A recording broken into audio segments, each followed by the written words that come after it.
Samajwadi party के राष्ट्रीय अध्यक्ष अखिलेश यादव ने एक बार फिर भारतीय जनता पार्टी पर तीखा राजनीतिक हमला करते हुए भाजपा हटाओ सनातन बचाओ का नारा दिया है। ये बयान उन्होंने शंकराचार्य स्वामी अविमुक्तेश्वरानंद से जुड़े विवाद को आधार बनाकर दिया, जिसके बाद यूपी की राजनीति में धार्मिक और राजनीतिक बहस काफी तेज हो गई है। दरअसल अखिलेश यादव ने सोशल मीडिया प्लेटफॉर्म एक्स पर पोस्ट करते हुए यह आरोप लगाया कि भाजपा सरकार सच्चे संतों और धार्मिक परंपराओं का सम्मान करने के बजाय उन्हें अपमानित करने का काम कर रही है। उन्होंने ये भी कहा कि जो भी सरकार की नीतियों या कथित अन्याय के खिलाफ आवाज उठाता है उसे झूठे आरोपों और कानूनी दबाव के जरिए डराने और धमकाने की कोशिश की जाती है। उनके मुताबिक ये भाजपा की पुरानी कार्यशैली रही है, जिसमें विरोधियों को राजनीतिक रूप से कमजोर करने के लिए कार्यवाही का सहारा लिया जाता है। सपा प्रमुख ने बिना सीधे नाम लिए स्वामी अविमुक्तेश्वरानंद प्रकरण का जिक्र करते हुए कहा कि संत समाज का अपमान केवल किसी व्यक्ति का नहीं बल्कि सनातन परंपरा का अपमान है।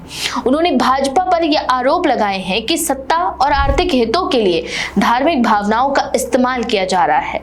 अखिलेश ने अपने बयान में यह भी कहा कि भाजपा से जुड़े एक नकारात्मक आपराधिक ट्रिगुत की तरह काम कर रहे हैं, जिसका मकसद सत्ता हासिल कर धन कमाना है।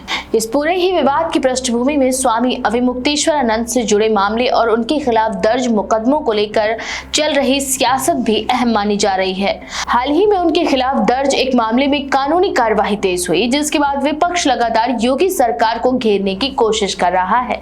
अखिलेश यादव ने यह भी दावा किया है कि भाजपा के अंदर ही आपसी खींचतान और असंतोष मौजूद है, जिसकी आवाज समय समय पर सार्वजनिक रूप से सुनाई देती रहती है। राजनीतिक विश्लेषकों के अनुसार ये बयान केवल धार्मिक मुद्दे तक सीमित नहीं है, बल्कि आगामी चुनावी रणनीति का हिस्सा भी माना जाता रहा है, जिसमें सपा खुद को संत समाज और परंपरागत धार्मिक भावनाओं के समर्थक के रूप में पेश करने की कोशिश कर रही है। वहीं दूसरी ओर भाजपा नेताओं की ओर से इन आरोपों को राजनीतिक बयानबाजी बताते हुए खारिज कर दिया गया है।